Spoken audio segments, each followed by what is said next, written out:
Hi,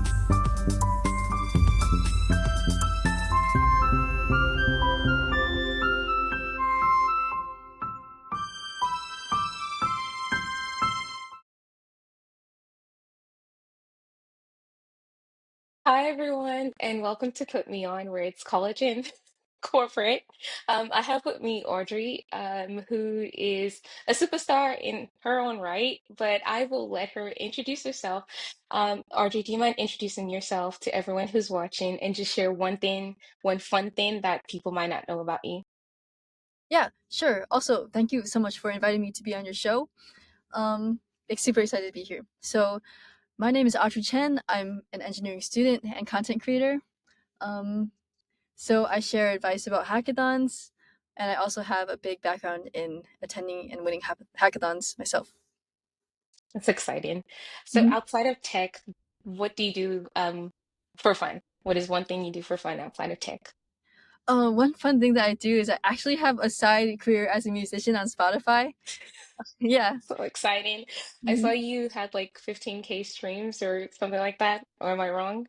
Yeah, 140K streams. 140K. I'm so sorry. 140K streams. So exciting. Mhm. Everyone go check her out on Spotify. I've listened to like snippets of your song and Mhm. it's amazing. So that's amazing. You Mhm. mentioned that you share tips about hackathons, and I'm just curious, how did you get into hackathons? Because that's not something a lot of people know going from high school to college.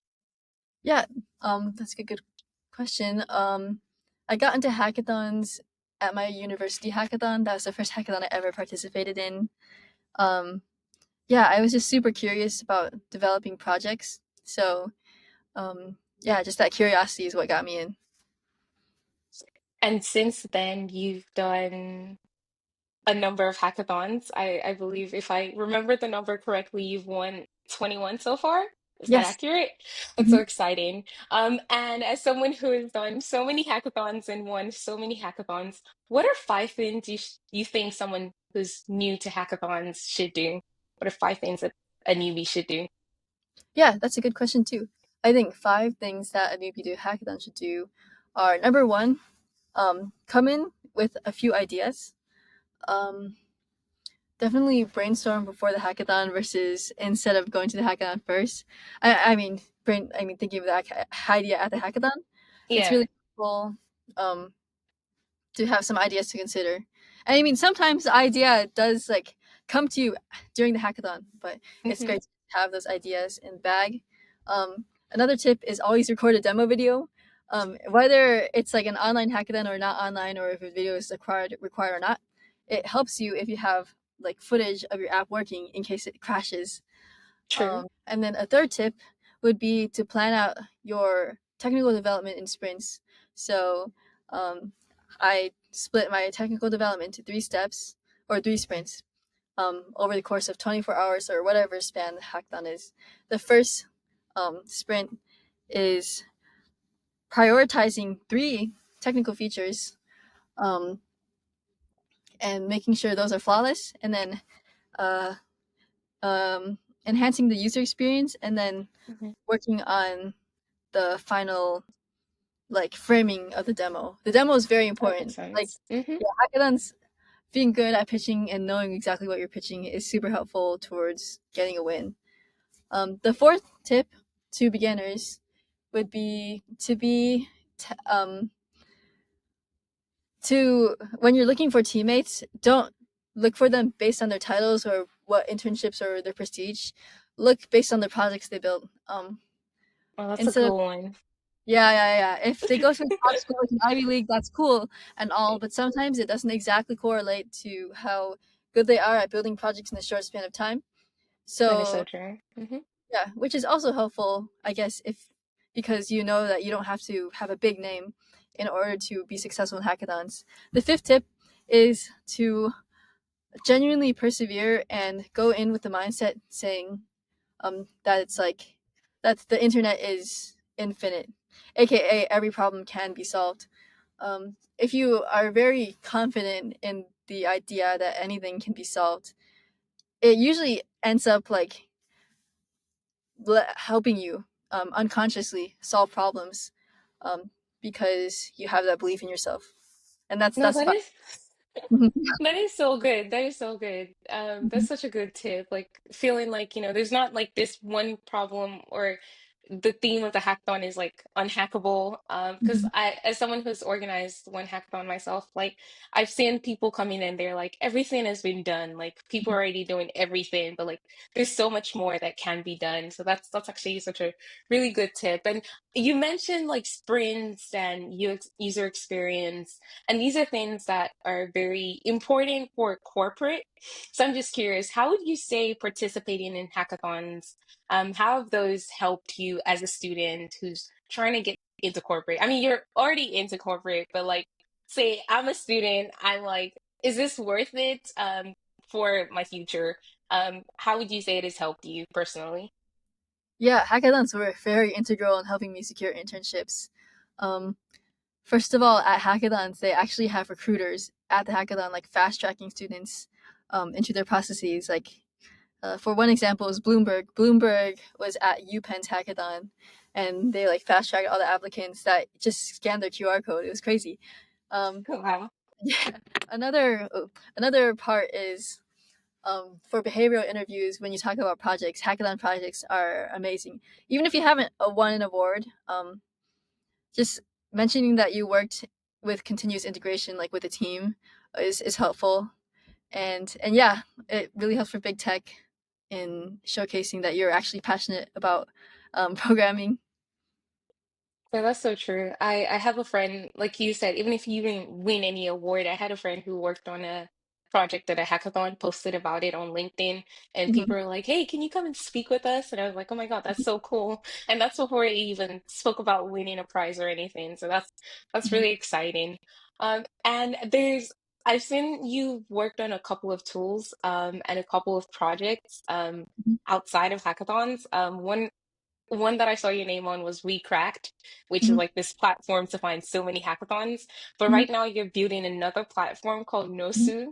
Nosu. Why? I'm just curious. Can you, well, I know why, but for whoever's listening, I think it would be great to share for those who are interested in hackathons and are like, I don't have any idea what to build. I think Nosu is a great way for that, but I would love for you to share more on that.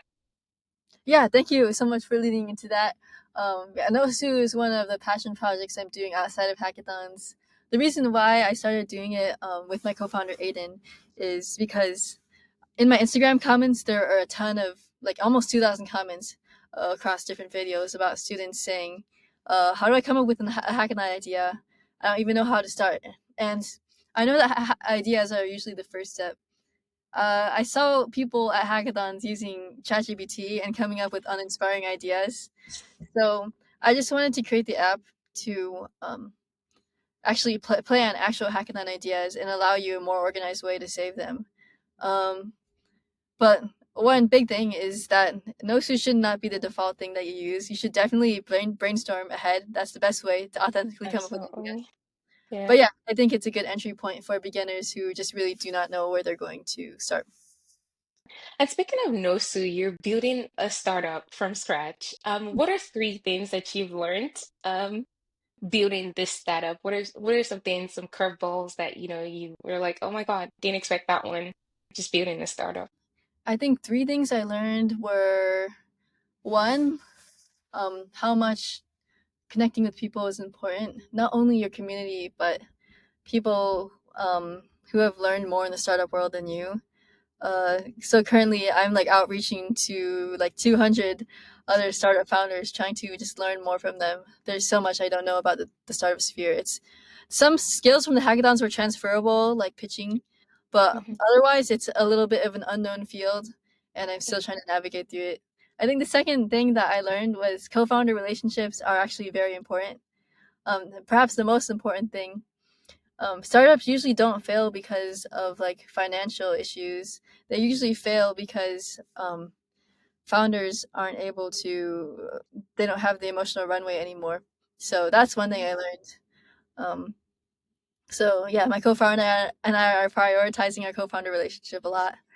And then the third thing that I just didn't realize was a thing was the way you have to play the game for fundraising. Like I still don't know much about fundraising, but what I've learned is that you have to have a plan for talking to VCs, like more of a plan than I thought. Yeah, those are the three things.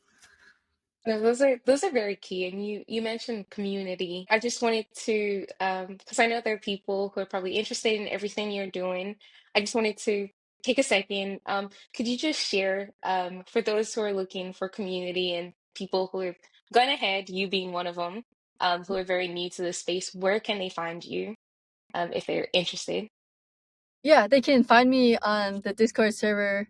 It previously was a Hackathon Discord server. It still is. But now it's more of like the Nosu server, and I'm pretty responsive on that actually. Otherwise, I guess I'm available through email. Yeah. Awesome, awesome. I'll Mhm. I'll also put that on the screen and Mhm. in the well, in the caption section for those who are interested. And the last question, before we head out is what are you do a number of things, and you're doing them really well. What are some things that you do, say three or four things that you do to help you balance everything you have on your plate as a student? Oh, yeah, that's also a great question. Um, Three things that I do to balance out my time are: one, I make sure I spend enough time with people. Like socially awkward software engineer, fair enough, but like also it's really good to spend time with people of a variety of different backgrounds. It helps you like recharge sometimes. I mean, even if you're an introvert or extrovert, you get like recharged on different aspects of life. Um, aka if you hang out with musicians or like artists or people in literature or people in medical, it really opens up your eyes to more of what you're doing yourself and gives you more of your mission, I think. I think the second tip would be to set specific time blocks for tasks that you're doing. Um, for example, saying that I'm going to do a certain task and finish it by 4 p.m. Just like sort of setting mini hackathons for yourself.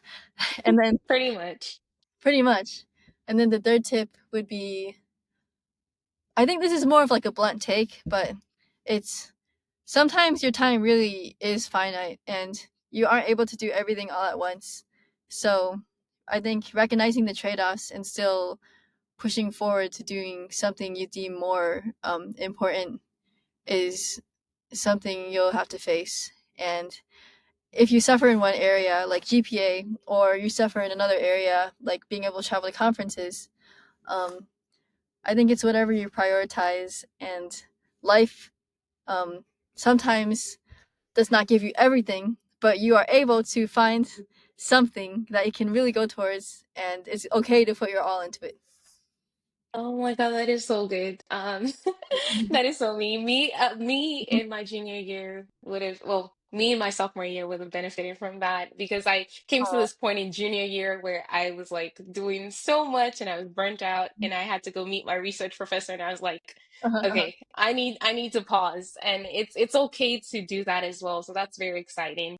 So I Mhm. just want to ask three rapid fire questions. Yeah, yeah, sure. Just very bizarre questions. Well, not Okay. bizarre, but just very Mhm. random Mhm. questions. What is one book you're reading right now that you would recommend to someone listening to us? One book that I'm reading right now is The Mom Test. It's a way to ask questions about like get customer feedback. But beyond getting customer feedback, it's sort of like how to get the right blunt feedback that you want. Because when you talk to like someone and they give you like a response that they want to make you feel good about. Mhm. Um, this book, The Mom Test, teaches you about going beyond that layer and asking them questions that will make them actually unintentionally give you the blunt answers that you want without them sugarcoating it. So it's Okay. super intuitive and super interesting. Okay, I need to add that to my reading list. I'm a major reader, so no, Mhm. no surprise. That's one of my questions. The second being, what was your least favorite course in college? Least Like, favorite course? I actually liked a lot of my courses. Probably Calc 4 was my least favorite course. But I think that's not, I feel like engineers and getting humbled by Calc 4 is like pretty common. So that's my least favorite course. that We is so passed, true. but at what cost? Yeah. That is so true. I feel like if you're a CS or C major, it's like some numbers class, theory of numbers or something like that, will humble you so fast. Um, Mhm. Next question. Who's your favorite artist that you're listening to right now? Oh, I love that question. Yeah. Um, my favorite artist that I'm listening to right now is Sarah Kinsley. She's like also Asian American, and she incorporates like these beautiful violin orchestral sounds into her music. Um, and it's just gorgeous. Like her album covers like match her sound, and that's everything. I will go check her out. This is my first time hearing about her, but I'll Mhm. see. I'll take a look. And last question, just one piece of advice for anyone who's listening to us right now. One piece of advice is, ooh, I think do what's best for you. No matter what people think, even like especially if you're a woman in tech. Literally, um, if you even like no matter what you do, there will be people who will not like it if you get very successful in it. There'll be people who love it, but there will be people who will not like it, and um, just I guess be prepared to face that, but know um, that I understand, and a lot of people understand, and yeah, just go all in and have no shame. Oh my God. Oh my God. It's raining wisdom here. Okay, Audrey, that's very exciting because I feel like there are so many women that I've spoken to this year who have had like amazing ideas who are like, I just don't know what so and so is going to think. But at the end of the day, like it's your life, so you have to live it. So thank you so much for sharing that. Thank you to everyone who has tuned in. Thank you so much for coming on today to speak. Despite your finite time, thanks for making out time for us. Truly, Yeah, truly appreciate it.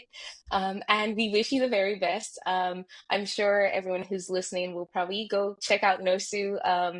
As you go to that next hackathon, and I'll be putting on your socials as well on the screen for anyone who's willing who's trying to connect with you. But thank you so much. thank you.